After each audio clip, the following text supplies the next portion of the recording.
Presiden dan Wakil Presiden mendesak aparat penegak hukum untuk mengusut tuntas adanya transaksi janggal triliunan rupiah terkait pemilu.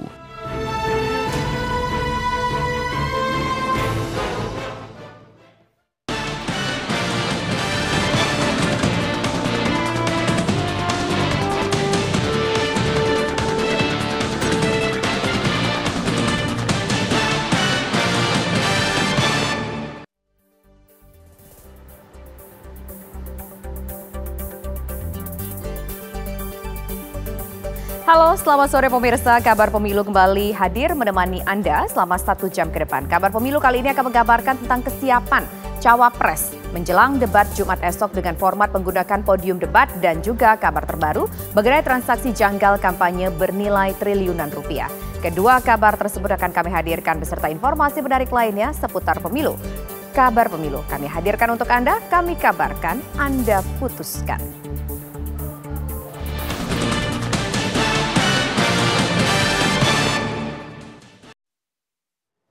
Presiden dan Wakil Presiden mendesak aparat penegak hukum untuk mengusut tuntas adanya transaksi janggal triliunan rupiah yang terkait pemilu. Sebelumnya, Pusat Pelaporan Transaksi dan Analisis Keuangan (PPATK) menemukan adanya aliran dana terkait pemilu yang berasal dari tambang ilegal.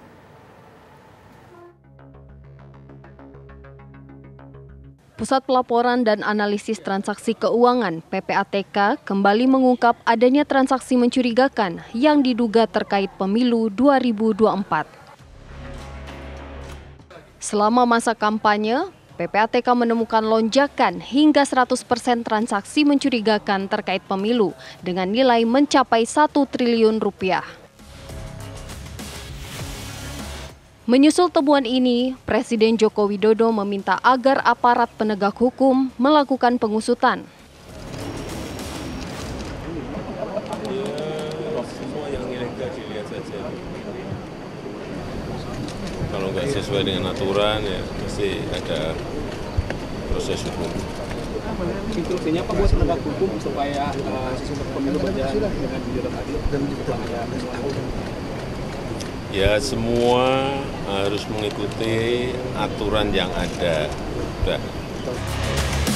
Sementara Wakil Presiden Ma'ruf Amin meminta agar transaksi janggal terkait pemilu segera diklarifikasi. Mengenai transaksi mencurigakan, saya kira kalau mencurigakan ya dibuat terang saja. Artinya dibikin terang saja sebenarnya ada apa enggak. Kalau ada yang mencurigakan ya coba diusut aja secara tuntas. Ya seperti apa? Nah, kalau melanggar ya tentu ditindak, ya supaya juga memang diklarifikasi, jangan sampai menimbulkan kecurigaan-kecurigaan yang berkepanjangan. Sebelumnya, PPATK mengungkap adanya transaksi mencurigakan terkait pemilu 2024 dengan nilai mencapai 1 triliun rupiah. Kita menemukan ya adanya transaksi keuangan mencurigakan yang digunakan untuk membiayai pemilu, dan uang itu berasal dari tindak pidana ilegal seperti illegal mining, juga ada kejahatan di bidang lingkungan, korupsi dan lain-lain.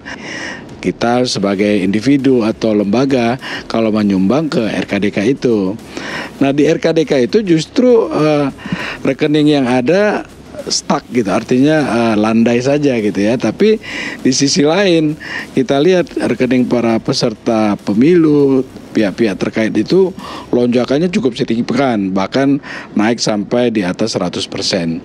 Tadi total nilainya sampai dengan 1 triliun. Menurut aturan, setiap dana sumbangan untuk pemilu 2024 mendatang harus diserahkan melalui rekening dana kampanye.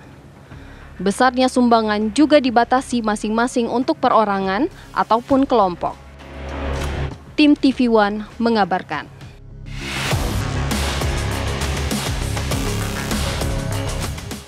Menjelang debat perdana calon wakil presiden, 3 kubu mengaku calon pilihannya siap untuk memberikan penampilan terbaiknya. Ketiga pasang calon wakil presiden dinilai memiliki kekuatan dan pengetahuan tentang materi debat di bidang ekonomi yang akan digelar Jumat besok.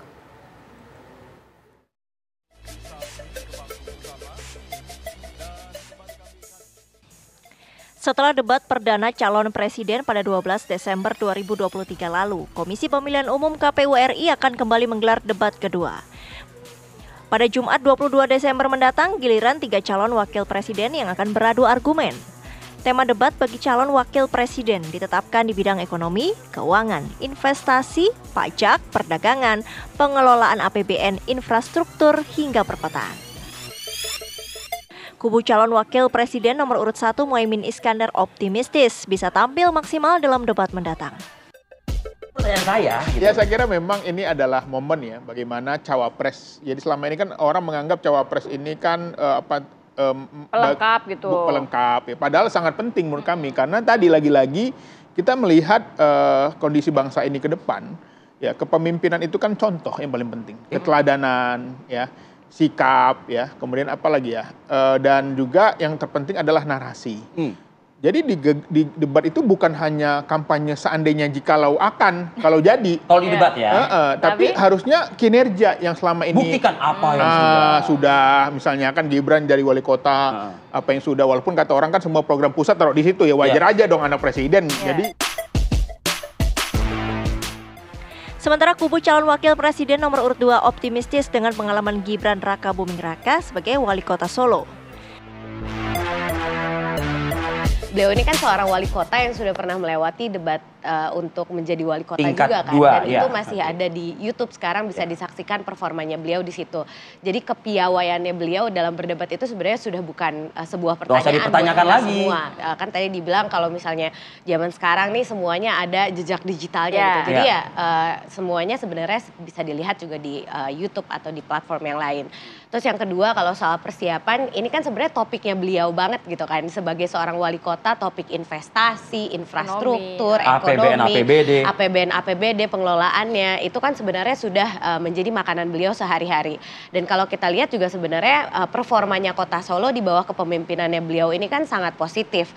Jadi kalau tadi Mas Iqbal bilang karena beliau anaknya, toh kalau misalnya beliau anaknya presiden, tapi tidak bisa memanfaatkan semua fasilitas yang ada dengan baik, tentu kota Solo tidak akan menjadi salah satu kota paling kreatif sekarang misalnya. Meski tidak memiliki latar belakang ekonomi, kubu calon wakil presiden nomor urut 3 yakin bahwa Mahfud MD bisa memberi penampilan terbaiknya. Kalau kita perhatikan perekonomian Indonesia ke depannya, itu membutuhkan suatu pertumbuhan yang cukup cepat. Dan di dalam untuk mencapai pertumbuhan tadi, kita lihat itu berbagai masalah hukum. Itu menjadi salah satu yang sentral di dalamnya, di samping peningkatan human development, human resources ya, human capital. Apa yang sudah baik di eranya Pak Jokowi, itu bukan berarti terus dinihilkan, diganti dengan seenaknya sehingga membalikan arah, tetapi kita perbaiki, kita lakukan lebih cepat. Berbeda dengan debat perdana yang digelar di halaman gedung KPU RI, debat kedua akan digelar di Jakarta Convention Center Jakarta dengan format debat yang diperbaiki. Tim TV One mengabarkan. Banyak mendapatkan masukan, Komisi Pemilihan Umum KPU RI akhirnya memutuskan untuk menggunakan podium dalam debat calon wakil presiden. Menyusul debat perdana, calon presiden yang tidak menggunakan podium pekan lalu, KPU akhirnya merubah teknis pelaksanaan debat pada debat kedua yang akan diselenggarakan pada Jumat esok dengan menghadirkan 3 calon wakil presiden. Ketua KPU pemirsa Hashim Asyari ini merespon bahwa pelaksanaan debat kedua dan selanjutnya akan menggunakan podium sederhana. Adanya podium sederhana ini diharapkan bisa memperbaiki dan membantu para kandidat dalam menjalani debat Pilpres 2024 mendatang. Selain debat kedua yang akan digelar pada Jumat 22 Desember mendatang, KPU RI juga masih akan menggelar debat ketiga, keempat, dan kelima sebelum Pilpres nanti.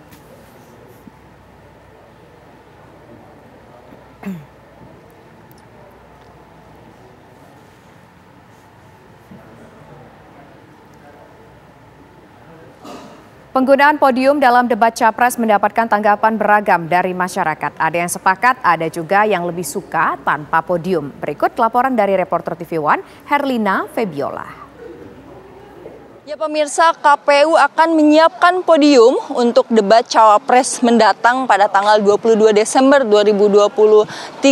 Nah, penyediaan podium ini merupakan hasil dari masukan para tim ses masing-masing paslon, di mana ini merupakan hasil evaluasi dari debat perdana yang dilakukan sebelumnya. Namun apakah penyediaan podium ini menurut masyarakat perlu atau tidak perlu? Saya akan langsung mengajak Anda untuk mewawancarai beberapa masyarakat terkait penyediaan podium untuk debat Capres ini.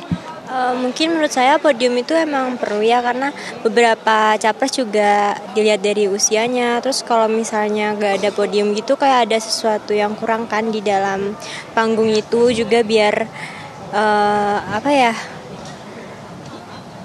kayak anak SD dihukum aja kalau nggak ada podium gitu. Mungkin di sisi lain untuk podium sendiri ada sisi positifnya sendiri, tapi saya melihat dari sisi kontra saya, ketika disediakan podium justru mimik atau gestur dari psikologi capres sendiri dalam mengemukakan aspirasi atau pendapat itu kurang terlihat dibandingkan dengan tanpa adanya podium dengan berdiri. Seperti itu sih menurut saya. Ada pertimbangan lain nggak Mas yang mungkin podiumnya nggak perlu? Mungkin di sisi lain menambah anggaran baru atau konsep baru yang harus disediakan dengan waktu mungkin yang cenderung lebih mepet mungkin, Mbak, menurut saya pribadi. Cuman itu nggak urgent banget lah. Yang namanya debat kan kita mengupas gagasan, isi kepala, ide itu, dan juga satu lagi efeknya menguasai tidak. Itu aja kita mau ngelihat. Podium itu nggak penting. Yang penting sampai nggak debatnya, kebuka nggak, ada nggak wawasan, gagasan dan isi kepalanya si capres atau cawapresnya itu. Ya pemirsa, begitulah pendapat dari masyarakat terkait bagaimana penyiapan podium oleh KPU ini sebetulnya diperlukan atau tidak, tentunya menuai pro dan kontra. Kalau dari menurut pemirsa di rumah bagaimana? Sekian laporan dari saya dari Jakarta, Herninda Febiola, Bayu TV One mengabarkan. Selain menggunakan podium, lantas apa saja yang berubah dalam pelaksanaan debat kedua ini? Berikut informasinya untuk Anda.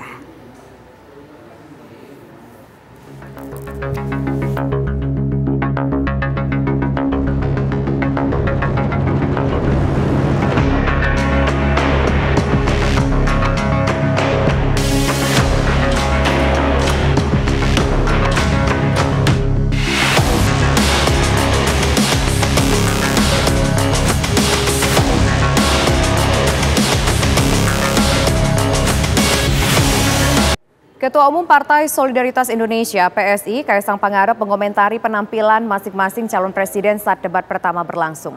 Dari ketiga capres, putra bungsu Presiden Jokowi ini masih bingung dengan posisi Ganjar Pranowo. Menjadi gubernur ibu kota. Debat pertama yang berlangsung pekan lalu membuat tanggapan dari berbagai pihak, termasuk Ketua Umum Partai Solidaritas Indonesia (PSI) Kaisang Pangarep. Kaisang mengomentari penampilan maupun gagasan yang disampaikan masing-masing calon presiden, baik itu Anies Baswedan, Ganjar Pranowo, maupun Prabowo Subianto. Putra bungsu Presiden Jokowi ini menilai posisi Anies jelas membahas perubahan, Prabowo tentang melanjutkan program Jokowi. Sementara Kaisang secara terang-terangan mengaku bingung dengan posisi Ganjar Pranowo. Dua kawan saya sedang untuk perubahan sudah jelas. Saya kira Pak Anies kemarin apa-apa ya perkataan beliau kurang, ada yang kurang, dan nanti di kami akan diubah, apa-apa akan diubah. Dan kalau Pak Prabowo ya jelas juga akan melanjutkan. Memang kalau untuk Pak Ganjar saya masih bingung tadi positioningnya seperti apa. Pernyataan Kaisang pun langsung ditepis Sekjen PDI Perjuangan Hasto Kristianto. Hasto menegaskan bahwa posisi Ganjar jelas karena menyempurnakan program yang sudah diusung Joko Widodo, yakni satu kartu untuk semua atau kartu sakti. IKN dilanjutkan. Semoga Mas Kaisang tidak bingung lagi. Sementara Pak Ganjar Pranowo itu betul-betul memperbaiki untuk lebih baik. Lebih baik itu apa? Kartu-kartunya yang banyak dijadikan satu menjadi KTP sakti. Kemudian koordinasi antar pemerintahan melalui digitalisasi, interconnected di dalam pelayanan publik. Saat ini ada 27.000 pelayanan publik dengan platformnya sendiri-sendiri. Rakyat bingung, ini semua ditingkatkan fungsinya. Jadi Pak Ganjar, Prof. Mahfud itu memperbaiki, menyempurnakan, bergerak lebih cepat, dan energinya itu jauh lebih hebat. Selain para capres, debat kedua juga akan melibatkan cawapres pada Jumat mendatang. Tim TV One mengabarkan. Pemirsa, usai jeda berikut kami akan mengajak Anda untuk melihat agenda kampanye para calon presiden. Tetaplah bersama kami di Kabar Pemilu. Kami kabarkan, Anda putuskan.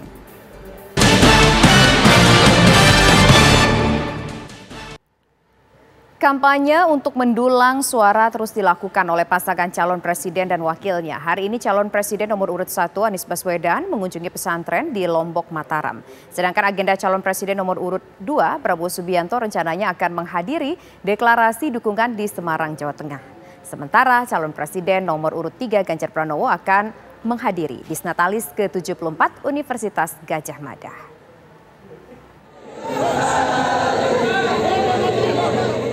Capres nomor urut 1 Anies Baswedan memulai safari politik atau kampanye di Lombok dengan bersilaturahmi ke Pondok Pesantren Al-Aziziyah Kapek, Kecamatan Gunung Sari, Lombok Barat.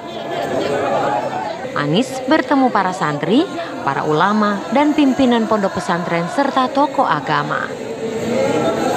Dari tempat ini, Anies akan melakukan pertemuan terbatas bersama masyarakat NTB di Stadion Gelora 17 Desember dan mengikuti kegiatan Desak Anies di Taman Budaya Provinsi NTB. Anies juga dijadwalkan mengikuti sholat zuhur di Islamic Center. Calon Presiden nomor urut 2 Prabowo Subianto akan hadir dalam deklarasi dukungan dari Asosiasi Pedagang Pasar Seluruh Indonesia di Semarang, Jawa Tengah. Rencananya pasangan Prabowo Subianto Gibran Raka Buming Raka akan mendapatkan amunisi dukungan dari Asosiasi Pedagang Pasar Seluruh Indonesia. Acara deklarasi rencananya akan digelar di salah satu hotel di Jalan Inspeksi Semarang, Jawa Tengah. Pihak DPD Gerindra Jawa Tengah menyebutkan Prabowo diagendakan hadir pada acara deklarasi sekitar pukul 15 sore ini. Memasuki hari ke-22 kampanye Capres-Cawapres, Ganjar Pranowo berkegiatan di Yogyakarta. Ganjar menghadiri pidato puncak Disnatalis ke-74 Universitas Gadjah Mada. Capres nomor urut 3 itu datang dengan mengenakan pakaian adat Jawa berwarna hitam, lengkap dengan penutup kepala blangkon. Ganjar duduk di barisan paling depan bersama sejumlah akademisi UGM. Selain di UGM, Ganjar juga dijadwalkan mengunjungi pabrik rokok di wilayah Bantul, kemudian sore hari mendatangi kampus Institut Pertanian Bogor. Tim TV One mengabarkan.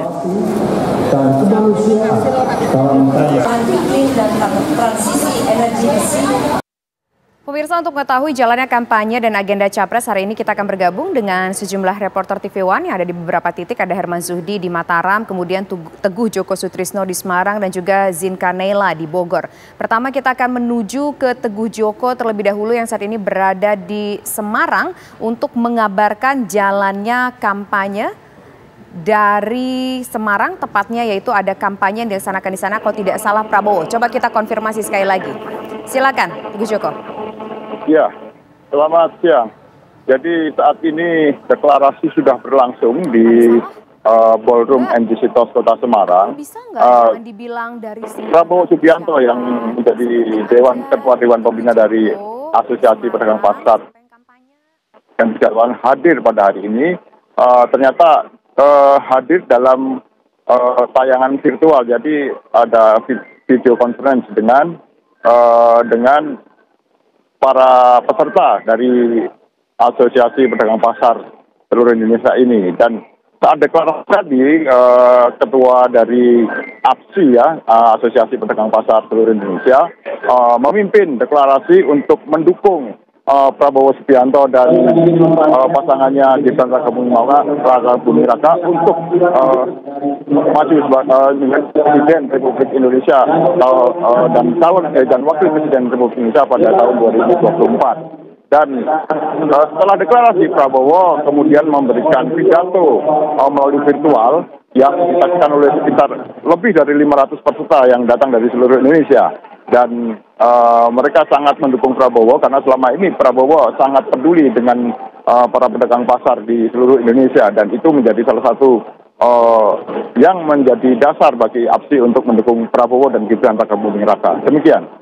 Baik, terima kasih Teguh Joko atas laporan Anda menggambarkan kampanye secara virtual ataupun agenda secara virtual yang dilakukan oleh Prabowo Subianto di Semarang, Jawa Tengah. Selanjutnya kita akan menuju ke rekan kami ada Herman Zuhdi di Lombok Barat, NTB. Kita akan mengetahui bagaimana jalannya agenda kampanye Anies Baswedan di sana. Herman Zuhdi.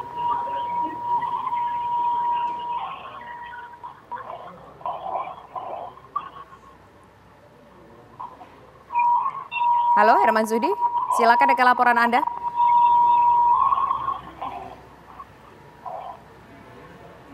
Halo, tampaknya ada gangguan komunikasi dengan Herman Zuhdi. Nanti kita akan coba sapa kembali rekan kami dari Lombok. Kita menuju sekarang ke Bogor, Jawa Barat. Kita ingin melihat bagaimana agenda kampanye yang dilakukan oleh Ganjar Pranowo di Bogor, Jawa Barat hari ini. Silakan, Zinkanela.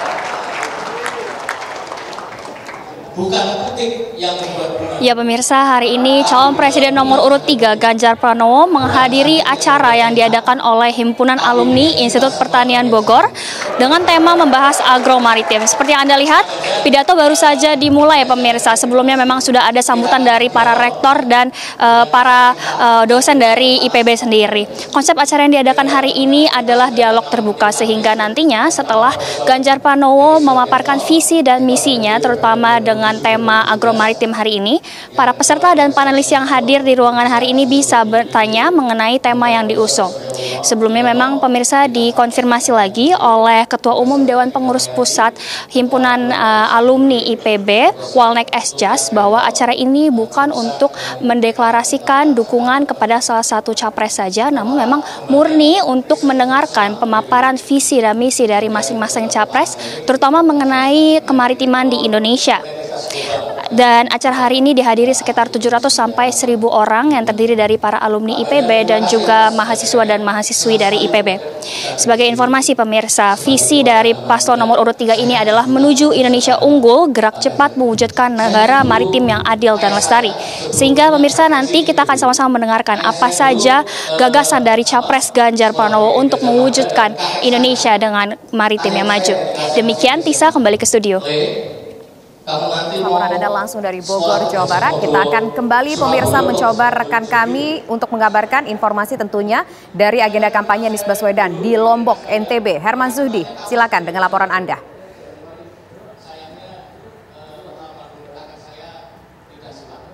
Halo Herman Zuhdi. Bisa mendengar kami Herman Zuhdi mengabarkan langsung dari Lombok, Nusa Tenggara Barat? Ya, tampaknya ada gangguan komunikasi dengan rekan kami Herman Zuhdi pemirsa, tapi yang pasti beberapa agenda sudah dilakukan hari ini sejak dari awal kampanye sampai dengan saat ini oleh sejumlah ataupun seluruh calon Presiden Republik Indonesia. Usai jeda berikut kami akan kembali dengan seputar informasi pemilu lainnya. Tetaplah bersama kami kabarkan, Anda putuskan.